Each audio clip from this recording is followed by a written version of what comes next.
Señor les bendiga, amados hermanos y amigos.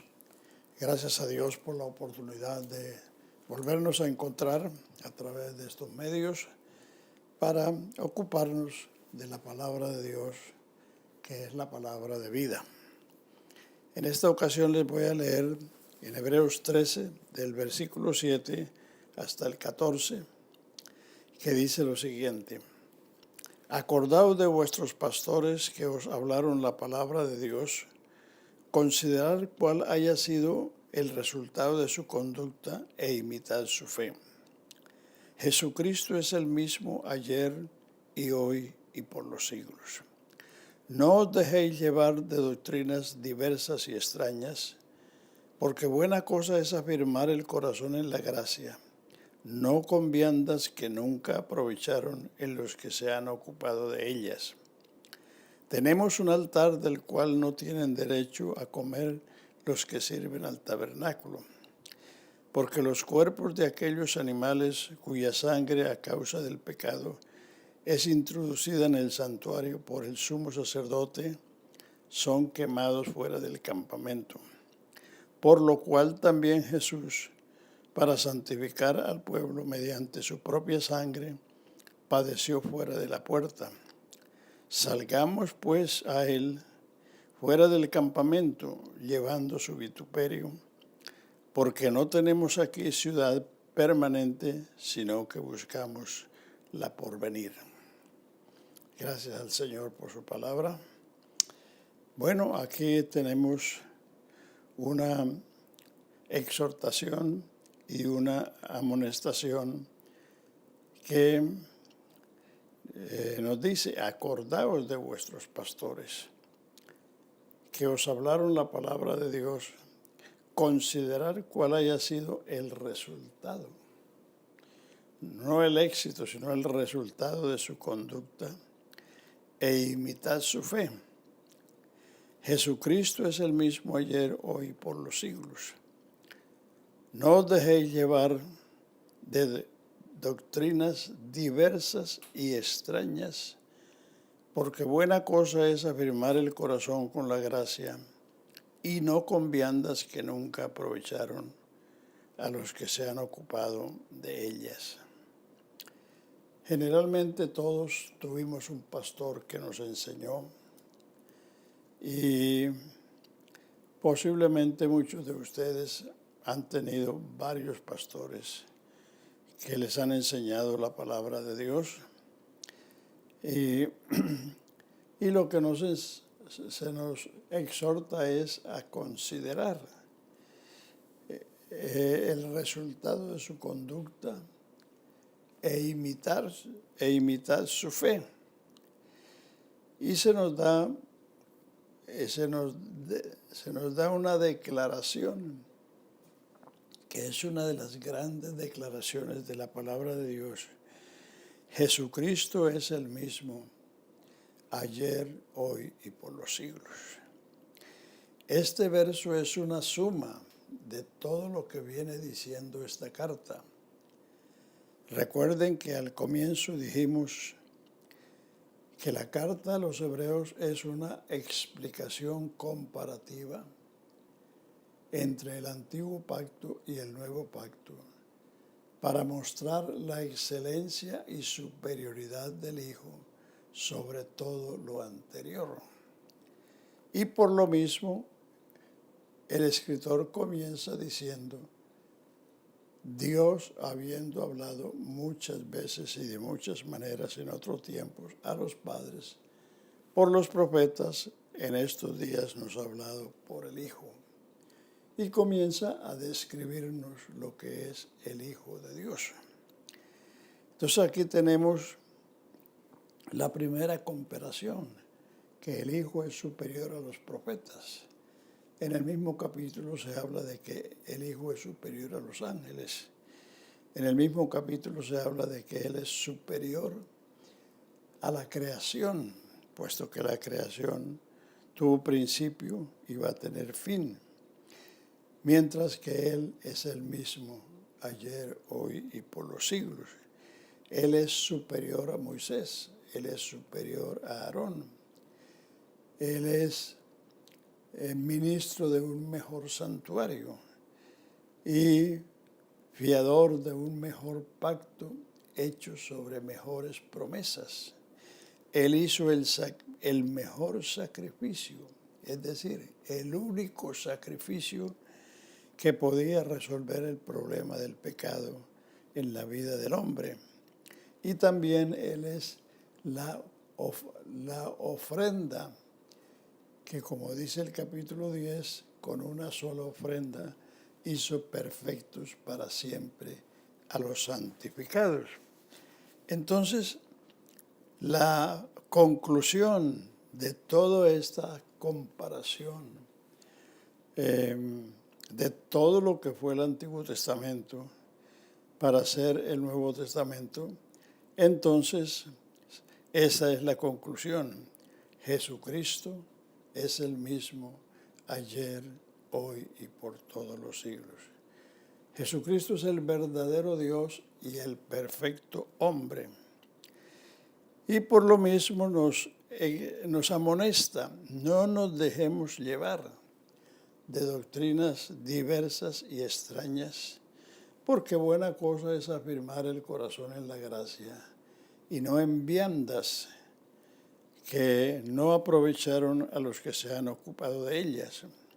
Las viandas fueron clasificadas en la ley y por eso no se comían ciertas comidas y había que comer otras, precisamente porque consistía en lavamientos, en comidas y en días de reposo. Tenemos un altar al cual no tienen derecho de comer los que sirven al tabernáculo. El altar del incienso y la mesa de los panes de la proposición y el candelabro estaban en el lugar santo y allí solo tenían acceso los sacerdotes y el pan de la proposición era la comida para ellos. O sea que los que servían al tabernáculo, que eran los levitas, porque levitas es la tribu que el Señor escogió para el servicio del tabernáculo, pero los sacerdotes eran la descendencia de Aarón que fueron investidos para ofrecer los sacrificios y ofrecer el incienso. Y por eso se dice que tenemos un altar donde a los que no tienen derecho de comer los que sirven al tabernáculo, es decir, los levitas. ¿Por qué? Porque los cuerpos de aquellos animales cuya sangre, a causa del pecado, era introducida en el santuario por el sumo sacerdote, son quemados fuera del campamento. Por lo cual también Jesús, para santificar al pueblo mediante su propia sangre, padeció fuera de la puerta. Salgamos pues a él, fuera del campamento, llevando su vituperio, porque no tenemos aquí ciudad permanente, sino que buscamos la porvenir. No sé si usted se habrá preguntado alguna vez por qué el Señor Jesús fue sacado de la ciudad de Jerusalén y llevado al monte de la calavera que estaba fuera de las murallas de Jerusalén. Jerusalén es la ciudad del gran rey, porque cuando Salomón dedicó el templo, Dios puso su nombre allí. Salomón dijo en la dedicación del templo, tú, oh Señor, has cumplido hoy lo que dijiste a David, mi padre, diciendo, desde que saqué a Israel de Egipto, ninguna ciudad he elegido para poner en ella mi nombre, ni a ninguno he elegido para que sea príncipe sobre mi pueblo, mas ahora he elegido a Jerusalén para poner en ella mi nombre, y a David para que sea príncipe sobre mi pueblo. Entonces, la ciudad de Jerusalén, por eso es la ciudad del gran rey. Por eso es la ciudad santa, a pesar de todo lo que ya sucedió a través de los siglos, porque Dios puso en ella su nombre. Y en esa ciudad no podía morir ningún maldito. Entonces la ley establecía un castigo para cada pecado, para cada delito. El asesino debía morir, el hechicero debía ser quemado, el adúltero debía ser apedreado, ojo por ojo, diente por diente, mano por mano, vida por vida. Entonces, pero el que era declarado maldito era colgado en una cruz y sacado fuera del campamento, fuera de la ciudad. Por eso Jesús, después de que fue juzgado y condenado a muerte de maldición, muerte de crucifixión, entonces lo sacaron fuera de la ciudad y lo llevaron allí al monte de la Calavera. Y en ese episodio es donde las mujeres de Jerusalén iban atrás de él llorando y lamentándose por los sufrimientos que él padecía. Pero él se volvió a ellas y les dijo: mujeres de Jerusalén, no lloréis por mí, llorad por vosotros y por vuestros hijos. Es decir, él puso su vida para volverla a tomar. Él no necesitaba ni necesita la compasión de nadie, porque él lo hizo todo por amor a su pueblo, por amor a las almas que habían de ser salvas. Así que por eso él fue sacado fuera de la ciudad. Y aquí lo dice cuál era el propósito de eso. Por lo cual también Jesús, para santificar al pueblo con su propia sangre, padeció fuera de la puerta. Los animales cuya sangre se introducía en el lugar santísimo para la expiación, que consistía en cubrir los pecados del año que terminaba. Esos animales eran quemados fuera del campamento.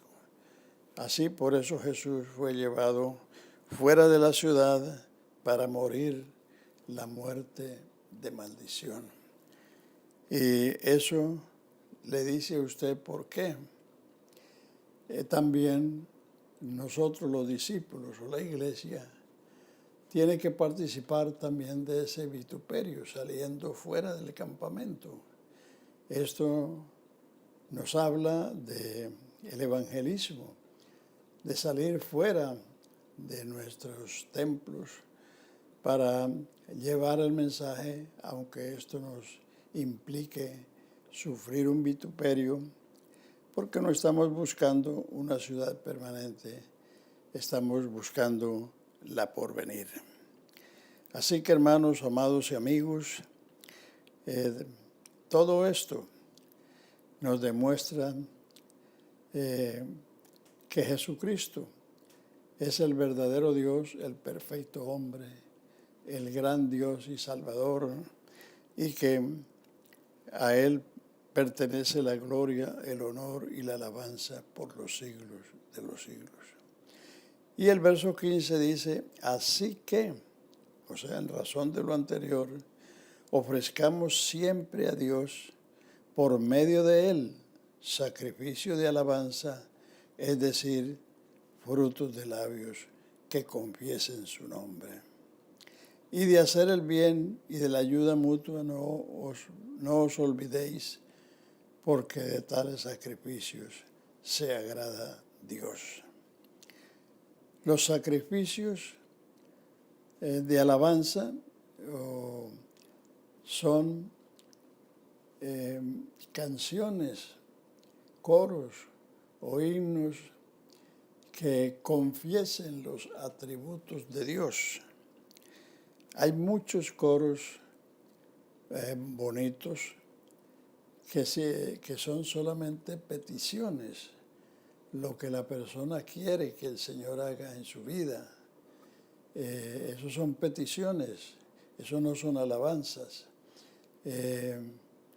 Hay otras canciones de invitación a los amigos para recibir a Cristo. Hay otras canciones de exhortación a la iglesia para servir a Dios. Por ejemplo, yo quiero trabajar por el Señor. Y muchas otras canciones que a veces cantamos diciendo que vamos a alabar a Dios, pero estamos haciendo peticiones, bien sea por nosotros o por otros. Entonces, la alabanza es que ofrezcamos a Dios siempre sacrificios de alabanza, es decir, frutos de labios que confiesen su nombre. Cuando usted glorifica el nombre del Señor Jesús, cuando usted le canta los atributos, es decir, cuando usted le dice santo, santo es el Señor Dios Todopoderoso, cuando usted le dice justos y verdaderos son tus caminos, cuando usted le dice su misericordia es más grande que los cielos, cuando dice todos estos atributos, su fidelidad, tu fidelidad es grande, y todos estos atributos que son las cualidades de Dios, cualidades únicas de Dios. Entonces, decirle a Él esas cosas es alabarle a Dios. Como cuando se le dice a una mujer que es hermosa, sencillamente ella se sonríe, porque esa es una cualidad que tienen las mujeres. Y entonces, decirle eso es decirle una alabanza a esa persona. O cuando a un hombre se le dice que es recto, que es honrado, que es honorable, se le está diciendo las cualidades que él tiene. Así cuando le cantamos a Dios sus atributos, es cuando estamos en verdad alabando a Dios. Y los salmos, que eran el himnario de Israel, pues ahí está lleno de invitaciones a alabar a Dios y adorar a Dios. Venid alegremente, cantemos con júbilo a la roca de nuestra salvación. Entrad por sus puertas con acción de gracias, por sus atrios con alabanza. Alabadle y bendecid su nombre. ¿Por qué? Porque Jehová es Dios grande y Rey grande sobre toda la tierra. Venid, aclamemos, arrodillémonos, postrémonos delante de Jehová, nuestro Hacedor, porque Él es nuestro Dios, nosotros el pueblo de su prado y ovejas de su mano. Cantad a Jehová cántico nuevo, su alabanza sea en la congregación de los santos. Eso es lo primero que se debe hacer en un culto. El capítulo 14 de Primera de Corintios, donde el apóstol Pablo está regulando el funcionamiento de los cultos y el uso de los dones en el culto. El verso 26 dice: que hay pues, hermanos, cuando os reunís, o sea, cuando nos congregamos, el uno tiene alabanza, el otro tiene doctrina, el otro tiene lengua, el otro tiene revelación, el otro tiene interpretación, hágase todo para edificación. Entonces, lo primero en un culto no es pedir, ni dar una larga exhortación, sino reconocer la promesa del Señor que dijo: he aquí yo estoy con vosotros todos los días hasta el fin. Entonces, si creemos y reconocemos esa promesa, pues lo primero que tenemos que hacer es darle la gloria. Dad a Jehová la gloria debida a su nombre, venid a sus atrios y traed ofrenda. No está hablando de dinero, está hablando de la alabanza que debemos traer al culto para darle a nuestro Dios. O sea, lo primero en el culto es la alabanza, la adoración. Lo segundo es la enseñanza. Y lo tercero son los resultados. Resultados de las dos primeras cosas. Generalmente la gente que viene al culto vienen del trabajo, vienen del hogar, donde han tenido diversas situaciones y a veces vienen con la cabeza llena de inquietudes, hasta de problemas, pero cuando entran en la presencia del Señor y la alabanza está dirigida al Señor, entonces se sintonizan con el Señor y eso, además de darle a Dios lo que le pertenece, prepara la mente y el corazón para lo segundo, que es escuchar su palabra, que nos alimenta, que nos edifica, que nos perfecciona. Y como resultado de estos dos hechos, entonces vienen las manifestaciones del Espíritu. O sea, que el uno tiene la manifestación de las lenguas, el otro tiene la interpretación, el otro tiene revelación, y generalmente hay una invitación siempre para los amigos, los visitantes, para que reciban al Señor y puedan disfrutar de esta comunión con el Señor y con la iglesia. Así que, hermanos, la alabanza brota de tener un entendimiento de lo que el Señor es y lo que Él ha hecho. Entonces, si realizamos estas cosas, no hay que forzar a la gente para que alabe a Dios, sino que la alabanza brotará espontáneamente porque la gente percibe la presencia de Dios y perciben que Él es Dios grande y Rey grande y que nosotros debemos postrarnos y reconocer su grandeza. Dios les bendiga, amados hermanos y amigos, y les esperamos la próxima semana, Dios mediante.